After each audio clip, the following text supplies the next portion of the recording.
Hi there, you are listening to the Guitar Speak podcast. My name is Matt Wakeling and this is the show that I produce in Sydney, Australia. Now the show has two very distinct types of episodes. The first are our deep dive interviews with leading guitarists and guitar figures from all around the world. And the other type of show I produce is the Iconic Albums series. And for that I am joined by my friends Rob Rhodes and Gabor Josika, two professional musicians that are just a great hang, and we talk about some of the most influential guitar records in our collection. Today's episode is brought to you by Fretboard Biology, the comprehensive online guitar course put together by Joe Elliott, the ex-head of guitar at the world-famous Guitar Institute of Technology in LA and the McNally Smith College of Music. Not only is Joe a world-class educator, he is a fantastic guitar player. Here's a few words from Joe about the course. If you're tired of wading through hundreds of random guitar videos and just want to become a better player, Fretboard Biology is your answer. Fretboard Biology is a self-paced, college-level program that'll give you the right instruction, in the right amounts, and in the right order. You'll learn the same information I taught to thousands of other guitar players over 30 years of teaching in top music colleges. If you want to make real progress with your guitar playing, then sign up for a free 7-day trial at fretboardbiology.com. All right, welcome to Iconic Albums number 17. I'm joined by my friends Rob Rhodes. Hey Matt, hey Gabor. And Gabor Josika. Hey Rob, hey Matt. And in Iconic Albums, we choose some of the most influential and iconic records from our collections, and we talk all about them. Gabor, it's over to you this week. What have you got for us? So I thought I'll bring one of my favorite albums from the 90s along, which is Purple by Stone Temple Pilots. So it was Stone Temple Pilots' second studio album, released on June 7, 1994. It was recorded, it was actually recorded very quickly, but over a long time frame. So it was recorded between May 1993 and March 1994. So they recorded one track, Big Empty, on May 25th, 1993 at the record plant in LA, or the bass tracks for it anyway, the scratch tracks or whatever you want to call it. They recorded Loungefly, the song Loungefly, on July 12th, 1993 at Paisley Park at Prince's Studio in Minneapolis. And then the rest was recorded at Southern Tracks in Atlanta. And it was tracked in 11 days and mixed in 2 weeks. So it was done very, very quickly. Wow, cool. And during March 1994. So a year later almost, after the first two. But basically, I think they started recording and then the first album really blew up and got really big and they started doing massive tours and that sort of interrupted everything, which was Core, the first album. So the album was produced by Brendan O'Brien and it was recorded at Brendan O'Brien's studio, Southern Tracks in Atlanta at the time. And Brendan O'Brien also worked with Stone Temple Pilots and Core. We also talked about him before because he engineered Blood Sugar Sex Magic by Chili Peppers. Okay, yeah.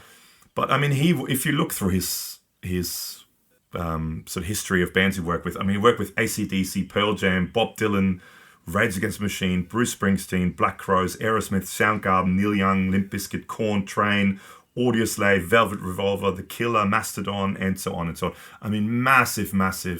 I think a lot of people called him sort of one of the 90s alternative engineers and producers. Okay. So he did a lot of the 90s albums, big 90s albums. And one of the reasons why it was recorded so fast, and it's funny, I watched a bunch of interviews by different artists about Brendan O'Brien. He's very fast-paced, and he gets very bored and loses interest very, very quickly. Yeah, I read that. He's like a lot of people say he's like a little kid who just goes from one thing to the next and he just gets bored and tired of things. So usually what he gets the bands to do is he gets them to bring their live rig in and he sets up a vocal PA in a studio and they do it all kind of live in, he wants to capture that sort of live vibe. So that's sort of why 11 days to record an entire album with, I think, 13 tracks? 11 tracks, sorry. Plus some outtakes and stuff like that. So pretty for nowadays, pretty impressive to do that sort of. It was also engineered by Nick Didia. I'm not sure how to pronounce his last name. Didia. Who worked at, who was kind of the engineer at Southern Tracks in Atlanta with Brendan O'Brien for a long time. So they worked on a lot of the same albums. But he actually later moved to Byron Bay and engineered a lot of Australian bands like Carnival, Katie Noonan, Casey Chambers, Living End, Powderfinger. So he moved. I think he currently lives in Australia. Okay, cool. So would that be at 301 or possibly Rocking Horse? Some of those places. I'm not sure. It just said he moved to Byron Bay. Yeah, cool. I haven't looked up where Katie Noonan and Casey Chambers and Living End and Powderfinger recorded, sure. but somewhere in Byron Bay. You'd know, that's your neck of the woods, Rob. Well, yeah, but I'm sort of not in that circle. Like, obviously, the SAE is one of the biggest studios in the world there at Byron Bay. Oh, that's what I'm thinking of, the don't SAE. Yeah, I don't think a lot of the big bands record there, but there are like a ton of little ones. Like there's the River Studio now that Jeff Martin owns, like he bought recently. And there's a few really top-notch recording studios in Byron. Even Andrew Stockdale had one for a while, but that's kind of, I think he's out of that now. Okay. But yeah, there's some beautiful studios there. I worked in one called Rocking Horse, which was awesome, man. And George had done some stuff there, Katie Noonan's first band. So yeah.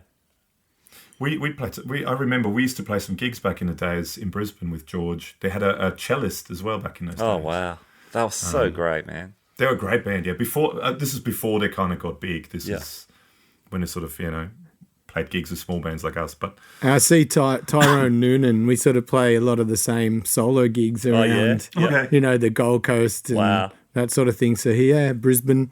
So he's still out there plying his trade.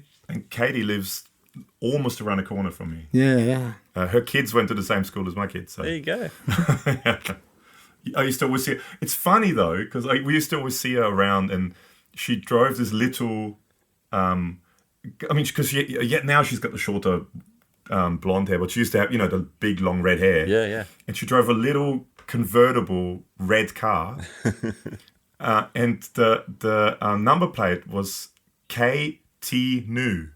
Nice. You'd think you'd want to be a little bit more, incognito. No, she's new. Yeah, she's very politically active, very out. So I wouldn't be surprised, that she. Because you could just spot it from miles away. Little sporty red car convertible with the big red hair flying, and KT New. Anyway, good, love it. Sidetrack. So 94, Stone Temple Pilots, the grunge era. Matt, you look like a grunge kind of guy to me. What did you get into Stone Temple Pilots much or? Yeah, for starters, I had outstanding hair in 1994. I had great. I fit in the whole grunge thing. Man, I loved grunge. Outstanding hair. I don't think anyone's ever. I've ever heard anyone say that they had outstanding hair. I had heaps of hair. Anyway. But yeah, good for headbanging. That's my point. I love the whole grunge thing. I grew up loving. We've already talked about lots of power pop. Got into the whole hair metal thing. There's some more hair for you. But when grunge hit, I loved the immediacy. I loved the guitars, as much as I love the shredding, just the really simple kind of hooky things I was starting to hear. More sort of guitar parts rather than just a pretty boring song with a really exciting 8-bar solo. Although there's plenty of, wild stuff on this STP record from both guitar players. Well, they actually were really not into being categorized as grunge. They really didn't like that. Yeah. I was thinking about that today. I mean, who wanted to be called grunge, and what was it really outside of that first Nirvana record? To me, this just sounded like a great 90s rock record. Yeah. Isn't it just the industry wants to put a square peg and a square hole and go, you're this and you're that, because if they don't fit in something, it makes no sense and they don't know how to describe it. Yeah. People in suits need to know that sort of stuff. Totally. And like Seattle, they ran out of bands in Seattle to sign. Like it just ran dry. The whole city Yeah. Yeah, every band got signed. Everyone got signed by 95. But to answer your question, STP, I didn't really know a lot about them outside of the singles and the hits. I mean, I've played Interstate Love Song and Vaseline on gigs, and had a great time learning those tunes, man. But yeah, outside of the hits. So this is the first STP record I've listened front to back. Cool. What about you, Rob? I reckon when they broke, Plush was everywhere, and I absolutely loved that song. And then MTV Unplugged, which is where they debuted Big Empty. That's a great Unplugged too. That's a really, really good Unplugged. And so I was right into them then, but I don't think I bought a record until years later. Okay. So 94, when this came out, I was working in a pub. I was 18, and the jukebox was always up to date. So I just take myself back to that time when I was just loading dollar coins into the jukebox for my whole shift. So I basically control the music. And so it was Plush, and it was Interstate Love Song, and it was Soundgarden and Pearl Jam. So we were all that Black and Black Hole Sun, Spoon Man, like all that era of grunge. Like I didn't buy it because I was just always listening to it at work. Anyway, And years later, then I went back and got the whole STP back catalogue. Yeah. So I've got Core and Purple and is it 4? And what's the one with Sour Girl? Then that. That's one was it? Yeah. There was a Tiny Music. Tiny Music. That's a really good album actually too. Yeah. So I've got them all, band. and I've followed Scott Weiland quite a lot, like through great singer, Velvet great Revolver, and even his solo stuff. It's one of those tragic stories where he was introduced to something that just and it all happened took him during the recording of this. Yeah, or just prior to the recording of this. Because what was the band that Butthole Surface? That's who introduced him to the tour with Butthole Surface. Big H. And actually, the guitarist at Butthole Surface does a solo on his album too. But they introduced Scott to things that sort of stuck with him, and he never could kind of get rid of, sadly. Yeah. But yeah, what a frontman, what a singer, just such a great singer and frontman. Shame all this stuff. But. Yeah, absolutely. So, where was it? Okay. So kind of going back to what you were saying as well. So the press gave Stone Temple Pilots quite a hard time actually, because they sort of, in the whole classification with grunge that they hated, and they sort of considered them to be like a one-trick pony, and they're just riding the coattails of the grunge movement. So with this album, they really wanted to do something a bit different and show that there was more to them than just that. And I think they really kind of delivered. So the album, when it came out, it came out on number one, debuted at number one. And in the first 4 months alone, it sold 3 million copies. The first single, Vaseline, was number one in the charts for 2 weeks. And then was replaced by Interstate Love Song. Wow. Which was which stayed in the US charts on number one for 15 consecutive weeks. So that's 17 consecutive weeks that Stone Temple Pilots were number one on the singles charts, which was a record at the time. So they broke the record for the most consecutive weeks on number one in America. I just wrote down, I really love the whole sound of this album. And I think, recently through, and I think I mentioned this before, through a lot of YouTube stuff and a lot of interviews, I've been really getting into producers and engineers of albums and listening to interviews and what their thoughts are, and actually looking at albums alike and who produced it and who engineered it. And I have to say I am a fan of Brendan O'Brien, and he has a certain sound, and I think I really, really like it. The drums always sound killer on his albums. He's apparently a really, really good guitar player, like a virtuoso kind of child prodigy guitar player, Brendan O'Brien. And he's really keen on getting the guitars to sound really right. The bass sounded killer on this album. It's funny you say that, because I watched a Stone Temple Pilots interview where they were talking about the recording of this, and they said, Brendan O'Brien's been asked what microphone did you use on the guitar amp, and he goes, whichever one was closest. Yeah, that's the thing, he's very fast paced, and he just has whatever's in front of him he uses, but actually quite interestingly as well, and we'll get into that later on with the gear, which is holy moly, that's a big story. That'll be after the commercial break, but commercial break too. There's a lot going on. Okay, so songs. So there were 3 singles: Big Empty, Vaseline, and Interstate Love Song. Mm-hmm. So standout tracks. Let's start with you, Rob. Well, I've in bands over the years, I've played Interstate Love Song, Vaseline, and Unglued. Okay, that's a cool song, Unglued. So great to play live. But like one thing I really love about, and I sort of touched on it, but the thing that makes something that if you took the music sounds identifiable, but Scott Weiland's phrasing and how he delivers then takes it away. And in it, for me, I always kind of pull away from music that drugs are at the center of it. So the lyrically, there's a lot of drug references and whatever, even if it's veiled or thinly veiled. But I find that his delivery of it supersedes the meaning of the lyrics. So it kind of pulls me in. But so Lounge Fly to me, I love the slide on the intro and how those guitars are layered and then come to a stop and then it goes again. It just leaves you wanting to hear more. I love that. It's magic. Still Remains, I hear Led Zeppelin. Yeah. So absolutely. hardcore through that. The physical graffiti, House is the Holy era, Led Zeppelin. There's a few tracks on this album that are very Led Zeppelin. Yeah. I think it's the chord voicings.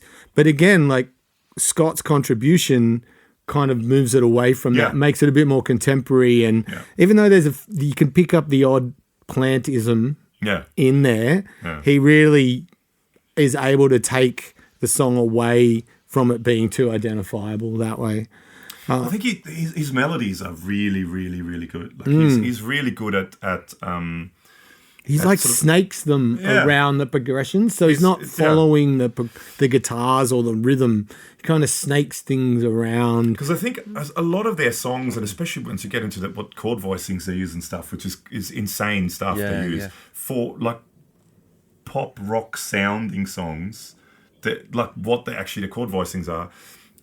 But I think it would be quite hard to sing over that and to find. I think it was hard for him to do it at times too. It probably would have been hard for him.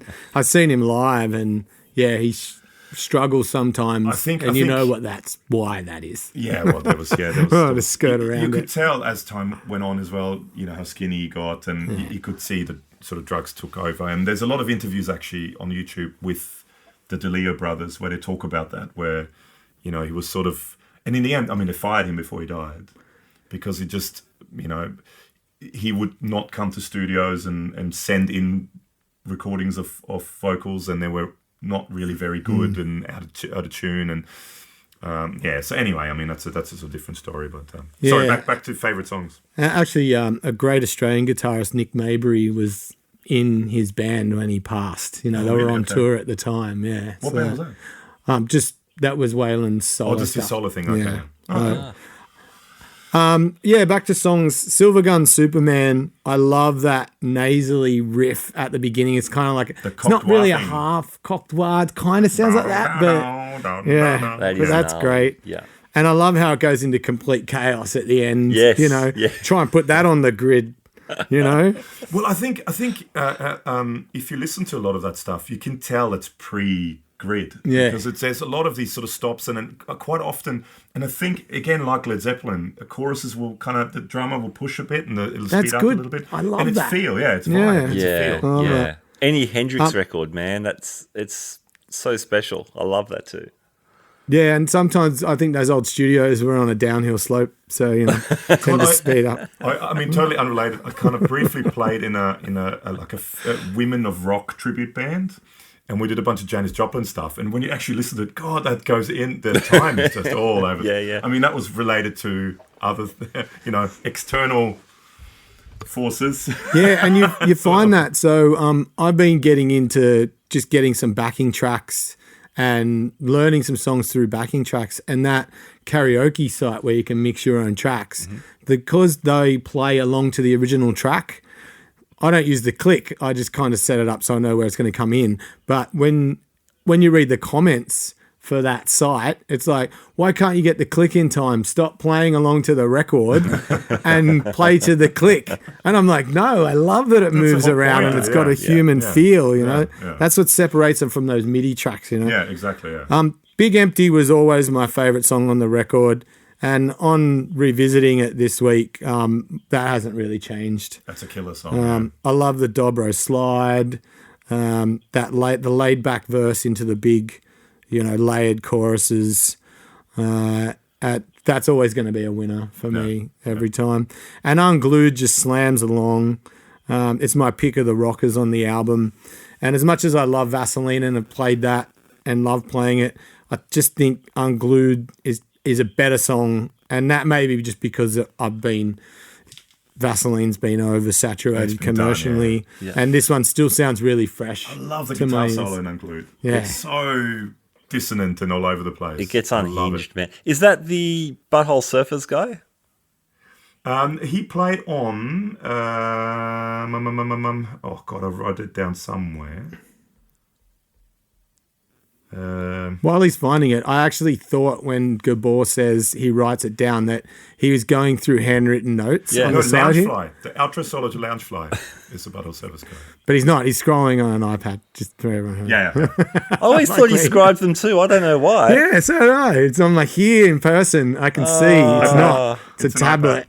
It's an iPad. A bit disappointed, actually. I wanted to see a full scap, you know, like... Hey, there you go. Yeah, you're doing it old Matt's school. got it. He's doing it old school. Yeah.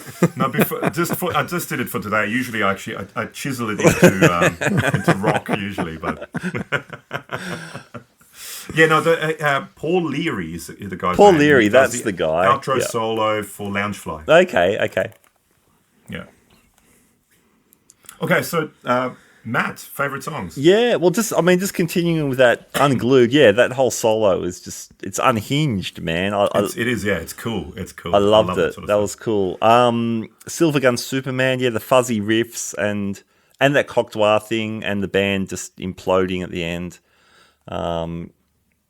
Maybe they said this will be a fade out, and then the drummer just had enough and goes, "All right, that'll do," and then they kept it, which is great. I love Interstate Love Song. I know it's such a good song. It's an incredible song. It's just brilliantly written and those chords. I mean, everyone played it wrong at first in the 90s. Yeah. But that third and fourth chord in the verse. I mean. Oh yeah. That I don't even know what it is. What is it? It's like a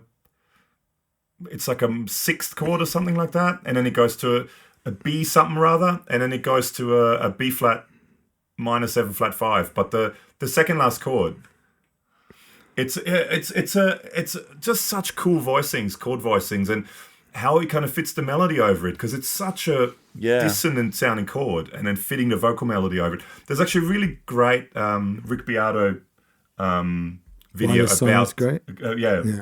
about Interstate Love Song. Oh wow, that'd be cool. Where he goes and he actually looks at what he sings, and he goes, it's such an unusual, it sounds like such a pop rock track. Yeah. But his melody is actually quite unusual because it has to be because of the chords. It's weird when you play and sing it, so you don't really give it much thought. Like it's second nature to me, because I occasionally still do it in the solo acoustic. Awesome. And you don't even really think about it. But yeah, if you don't concentrate, you can go off a little bit. You know, your intonation can fly off there. Yeah. Because it's such a dissonant chord.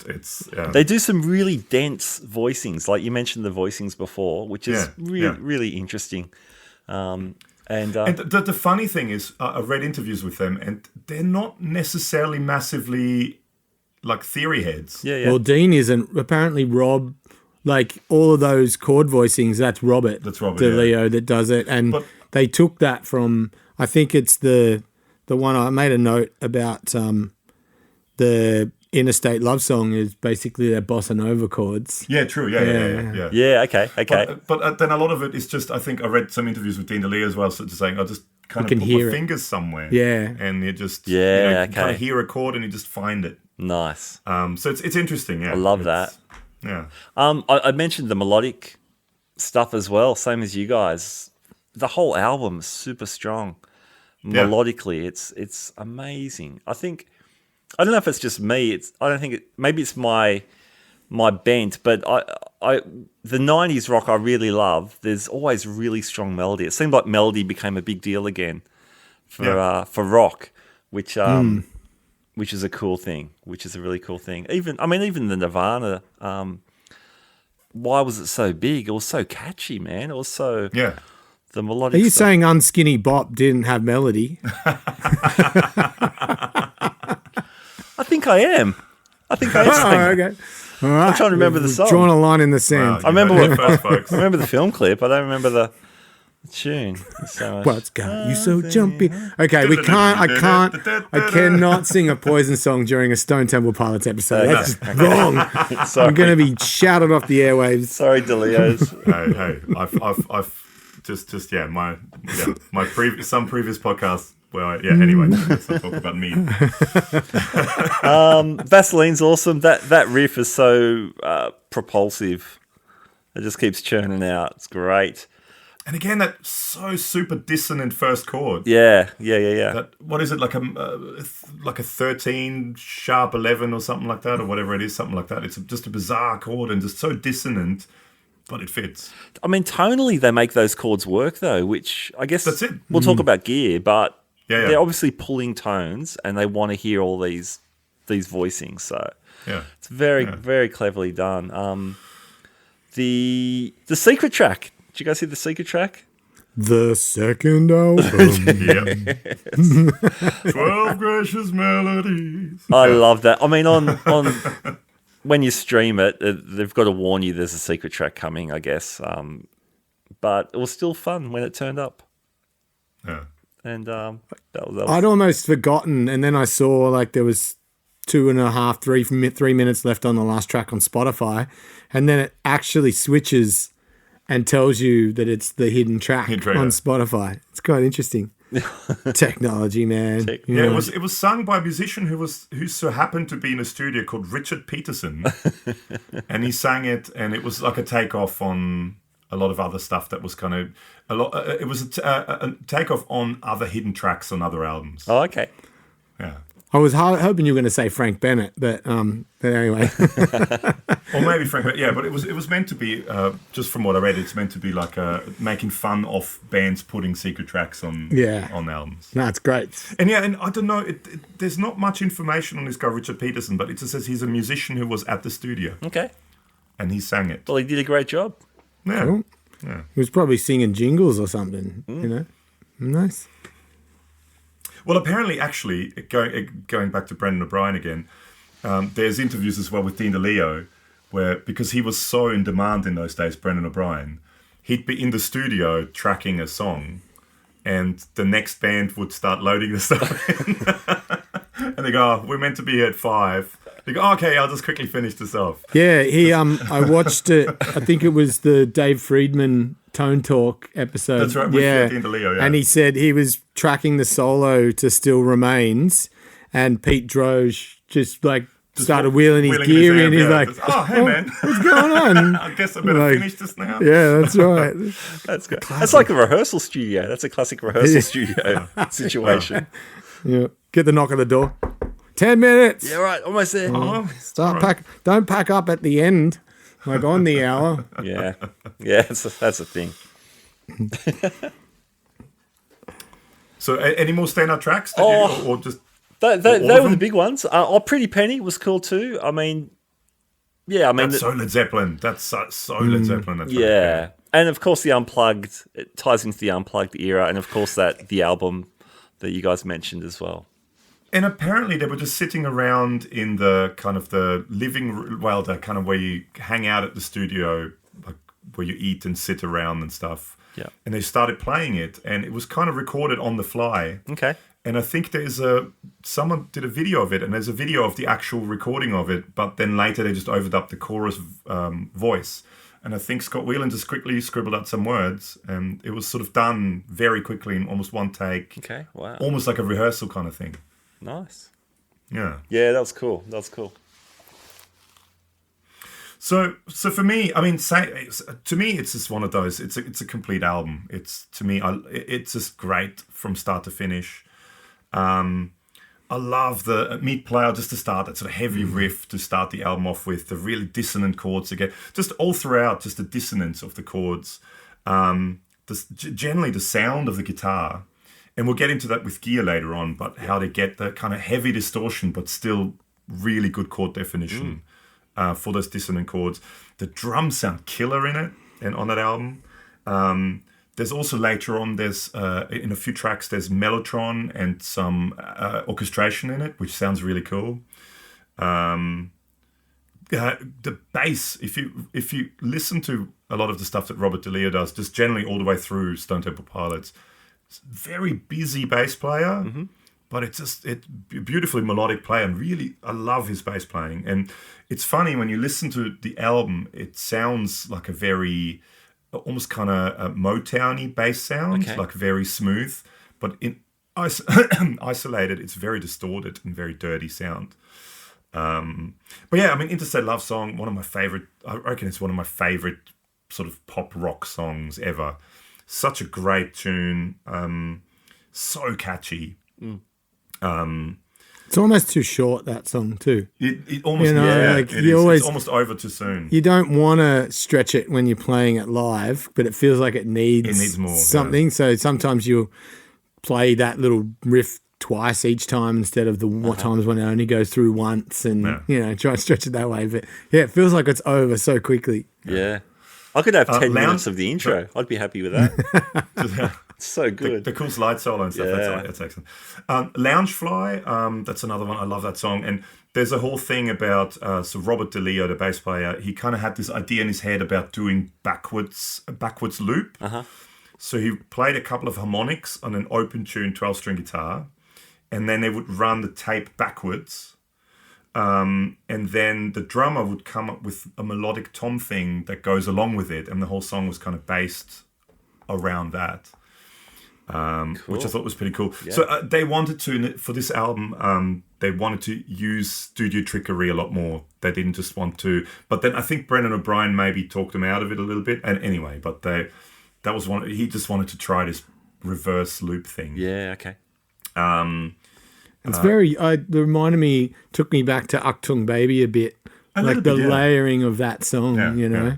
The production I think is great on this album. Generally, like really well, and especially once you listen to some of the guitar parts and different speakers. More pan to the left, more pan to the right, and you hear different things. Pretty Penny, I love that song, and I love sort of had sneaks from 6/8 to 9/8. Silver Gun Superman, like we said, that sort of cocktoir, whatever it is, intro melody. Kitchenware and Candy Bars, the last track before the secret album. Song. Before that, the cool orchestration, which I think some of it was a mellotron that Brendan O'Brien played. I think it's just a good album all up. Everything is good. He literally has listed every song. Every song. I just wrote something about every song because it's just all good. That's a good sign. I'm giving the viewers a behind the scenes of Gabor Josika. Because Rob and I are in the same room together for this recording. So I snuck over the border. He snuck over. Dug a tunnel. It's hiding inside a wooden horse. Yeah. That's another callback. Well, should we take a quick break and then look at gear, because there's a lot of gear. Let's do it. This episode is brought to you by Fretboard Biology, the comprehensive online guitar course put together by Joe Elliott, ex-head of guitar at the Guitar Institute of Technology and the McNally Smith College of Music. I was one of the beta testers for the course and can say as a music educator, I was really impressed by the logical sequence of learning. The course has also been endorsed by players such as Brett Garsed and Greg Koch. For more details, check out the links in our show notes. Welcome back to Iconic Albums. We're talking about STP's 94 hit Purple, which Gabor has brought along to us tonight. Gabor, back to you. Yes. Okay. So gear. Let's talk a little bit about the gear that was used. So I want to briefly mention the bass gear at the beginning. because I really like his bass sound. And funnily enough, we were talking before we started recording. We were talking about Line 6 stuff. Not as on you this do. album, and as you do, not on this album, but from the early 2000s onwards and up until now, Robert DeLeo, the bass player, is using 2 Fretboard power amps, which is used to be VHT, now Fretboard. Oh yeah. But with 2 Bass Pod Pro rack mount units. So he uses them as a preamp. Oh, okay. That's been his live thing for quite a while, up until now. Still, I guess recently anyway. But for this particular album, he recorded most of Purple with a Schecter J bass, and his live rig, which was 3 2x12s, 3 4x10. So 3 2x12 and 3 2x12 and 3 4x10 Eden cabinets. So a lot of cabinets. Yeah. A lot of speakers A lot there. of speakers. And an Alembic F1X preamp into a QSC MX 1500 power amp. That was sort of his main live rig. And originally, when they sort of first went into the studio, like I said before, Brendan O'Brien asked him to kind of bring the live rig in. For the guitar, that changed as the recording progressed, but with the bass, that was pretty much it. He may have also used his 66P bass on a few tracks. He also used an old 60s hollow body Limgar guitar on Pretty Penny. And he also did some double bass, upright bass attempt on Pretty Penny as well, and for Big Empty. And he used flat wounds on a lot of that stuff. So that's the bass gear out of the way, just for in case some bass players are listening. Now the guitar gear. So basically, since the very early 90s, since before Stone Temple Pilots almost, Dean DeLeo has been using the same live rig, and he still uses the same live rig, which is basically a Demeter, is that how you pronounce it? Demeter TGP3 preamp into a VHT 2100 classic power amp, and then he uses a Rockman MIDI Octopus, so he can channel switch, and he just, up until recently, he used a Rockman MIDI switcher as well, but I think it fell apart because it was really old, and now he uses, I think, a Mastermind, RGM. Yeah, okay. But I mean, that's been basically his live rig for ages. So he has the Demeter with the VHT classic power amp, and that runs into, I think back in the days it was only going into one quad box or 4x12. Now it goes into 2 4x12s in stereo, and in the middle, in between that, he uses a Vox AC30, and the AC30 is pretty much completely clean. So, okay, so hang on. So this is like a little quote I got from... So I've been using the same setup, same rig since 1990. Every time we plug it in, it just sounds great. He put that VHT and a Demeter together, and it really allowed him to make a lot of room for the 3-piece, like a big sound. So run it stereo with 2 4x12s, and he also... So yes, it's a 3-channel amp, the Demeter, 3-channel preamp, but he doesn't really use the first channel, which is a clean channel. He uses channels 2 and 3, which are the distorted channels. Channel 2 gives it a little more gain, and I get more mellow and less saturated by backing off the volume on the guitar. But then he uses in between that, so he has a really quite distorted 2 4x12s. But then he has this AC30, which is set really clean, real chimey. It gets that nice chimey mid stuff. And then the VHT has got that big bottom and nice sizzly top. The AC30 is really there to capture the clarity of the chords. You'd be astounded when you turn that AC30 off. It's obvious right away something is really, really missing. It's very important for me to hear every string of the chord.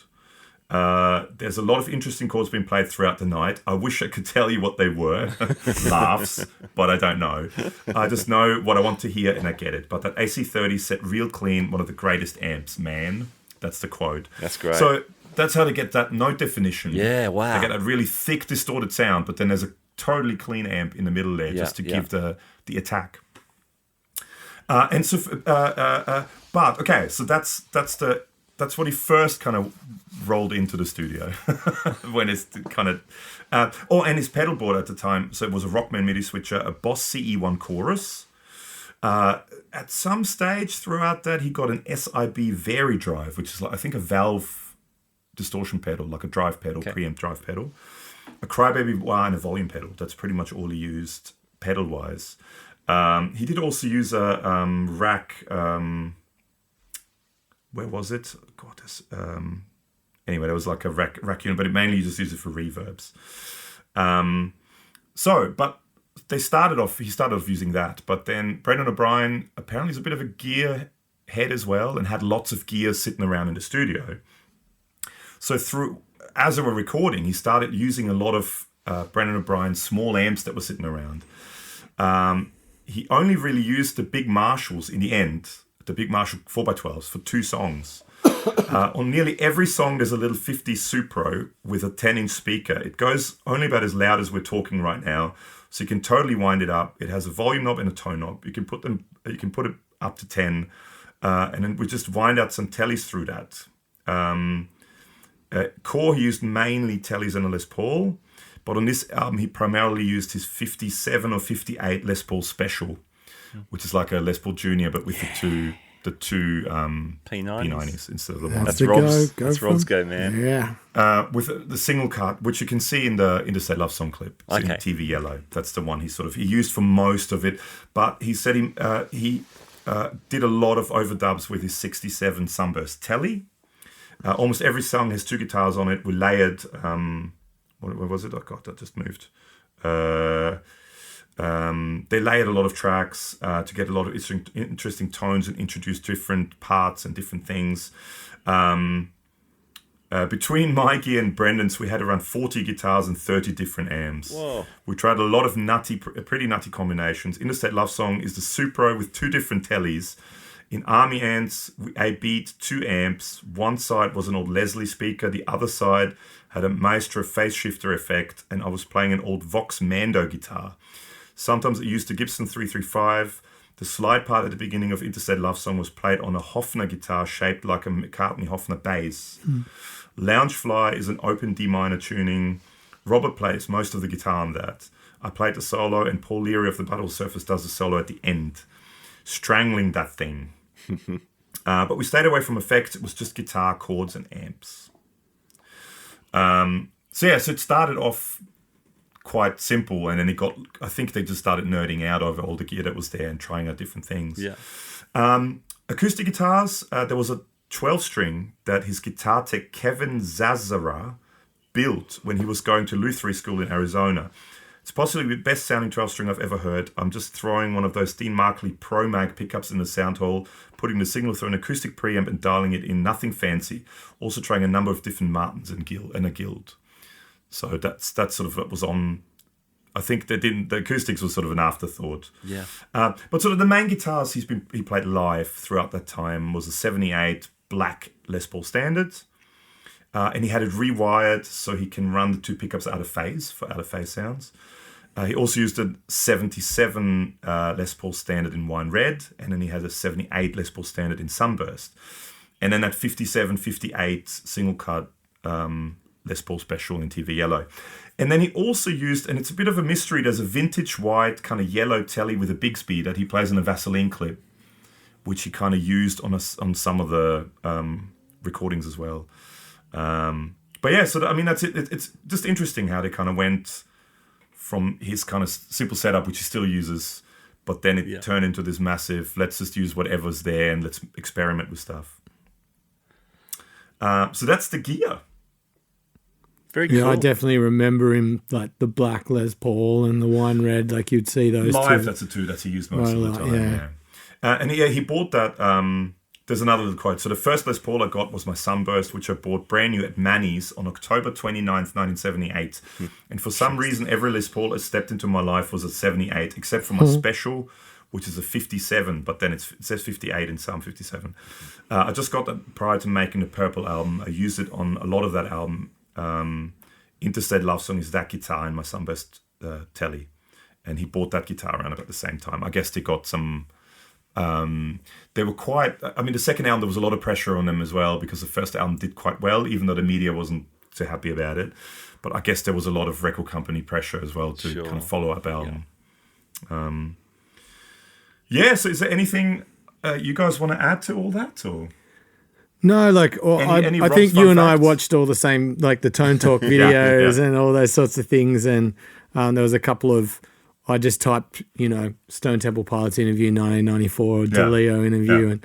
And no, I just remember trying to get those guitar sounds live was really difficult at the time. Like I think I was using a 5150 combo, which is quite big and ballsy, but that whole thing of mixing the guitar, so the Les Paul with the Telecaster, you kind of, that's where that chorusing sort of sound comes from, because they're just sort of, they're not, the phase alignment isn't obviously not going to be perfect. No. And just doubling with those two different, you're getting this harmonic spectrum and you're getting that, the left and right panning. There's a lot of panning going on. You can really hear what guitar's on what side quite often if you listen to that. And because I'm not at home, I've had to listen to these with my little iPhone earbuds, and it's not quite as you don't get the full listening experience. But it was really eye opening to just go and try and remember. Getting those guitar sounds is not the easiest thing to do. No, and it's that whole trio approach. Like there seems to be in the previous episode where we talked about Van Halen. That's a trio. And it's one guitar and one bass, and these guys how they layering things to create that. And then so live, did they ever go out with another guitar player, or did the live stuff just sound a bit more stripped back? I think it was just a little bit more stripped back, but I think that's why they did the whole running in stereo and to make it big, as big as possible. But I love his guitar sound. It's such a cool, thick guitar, and just knowing, if I would have known back then that he used a completely clean amp amongst a really thick, fat distortion, just to get that attack, and you can hear every note. Well, that's the big thing now. That then. That's the big thing now, right? With a lot of overdrive pedals and distortion pedals, have they got the clean blend, or even back to the hot cakes and things like, and a TS. They do mix in the direct signal to get that. And I think there was just recently, someone just did a video, one of the regular YouTubers, your competition, Nate, sorry, I was watching. I'll watch you too. But, but I think it was Pierce, what's his name? Tim Pierce. Oh, well, I mean, I can't compare to Tim Pierce. He said, here's the track, try and tell the tracks apart. The one that mixes the clean signal in the overdrive and the other one that's just a straight overdrive. Yeah. And you could tell straight away, the one that mixes the clean signal in, the voicings of the chords come out and actually sounds bigger. And beautiful. Yeah. Hey, Gabor, can I ask, are the DeLeos doing stuff now? Are they still doing STP with other singers? Or Yeah, well, I mean, they are possibly one of the most cursed bands ever, I've got to say. Yeah, my God. Because, I mean, Scott Weiland, sadly, I think it was 2015. Yeah, 3rd of December 2015, overdosed and died.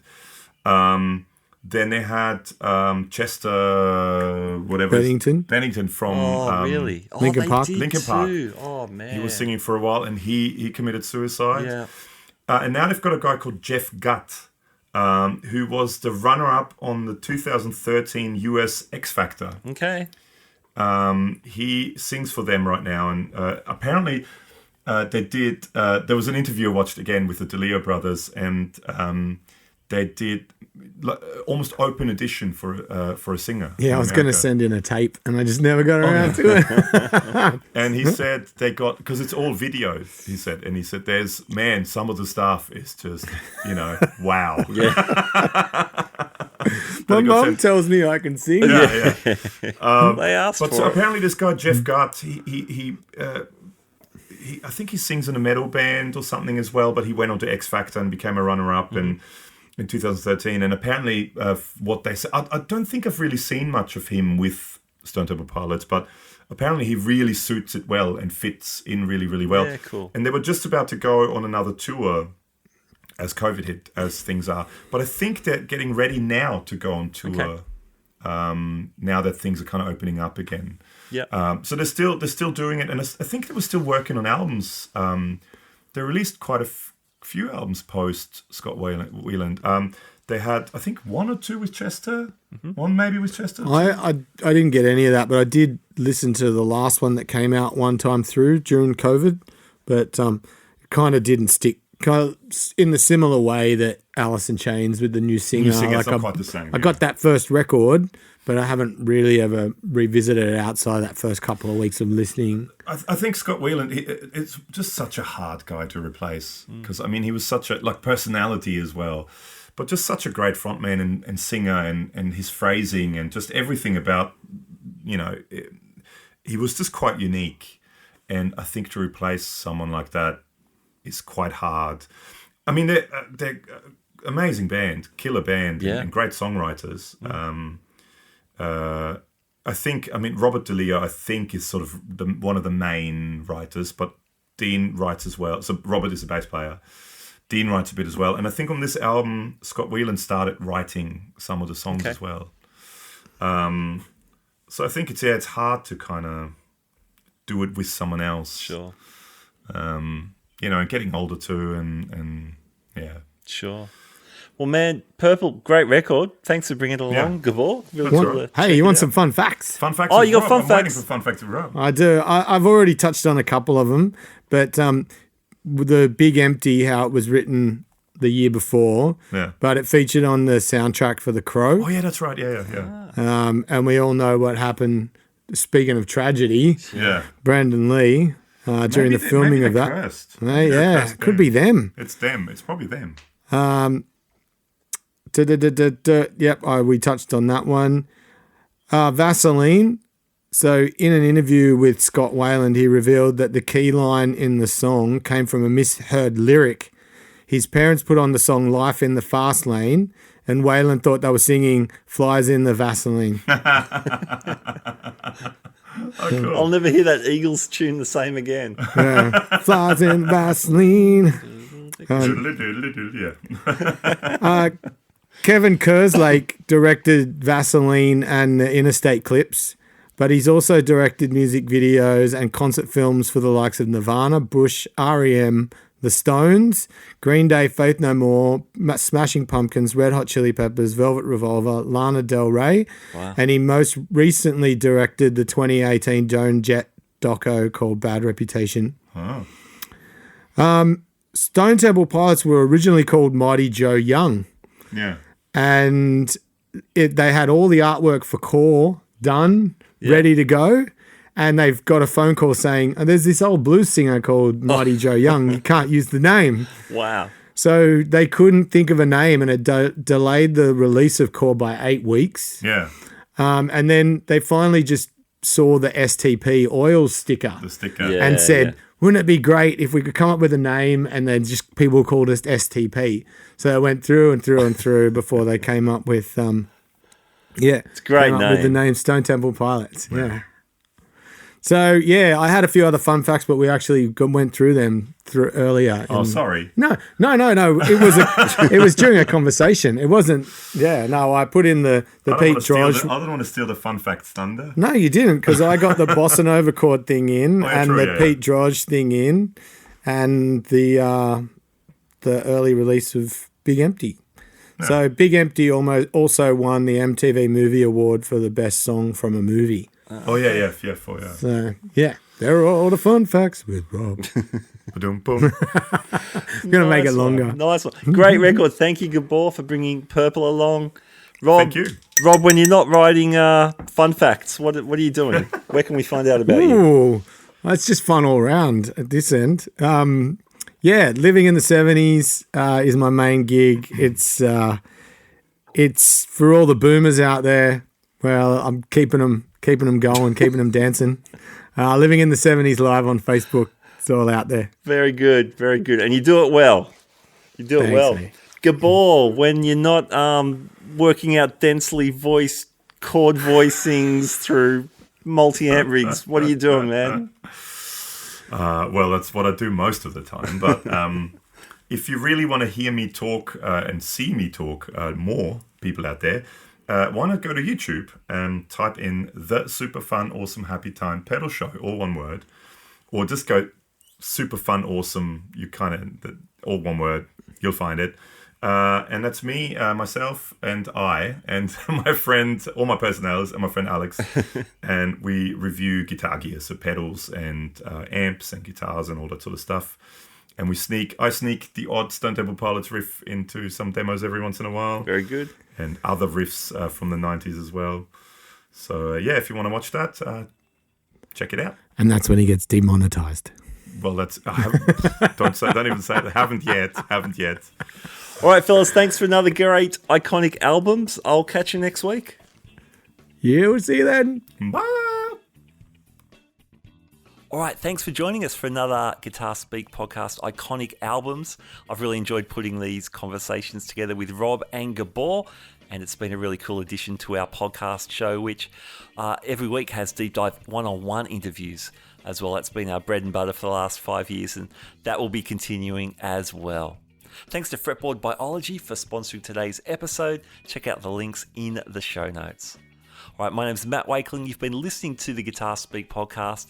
And in the words of Michael Schenker, German guitarist from UFO, the Scorpions, and MSG, keep rocking, keep on rocking. Keep on rocking indeed. I'll catch you next time. Bye now.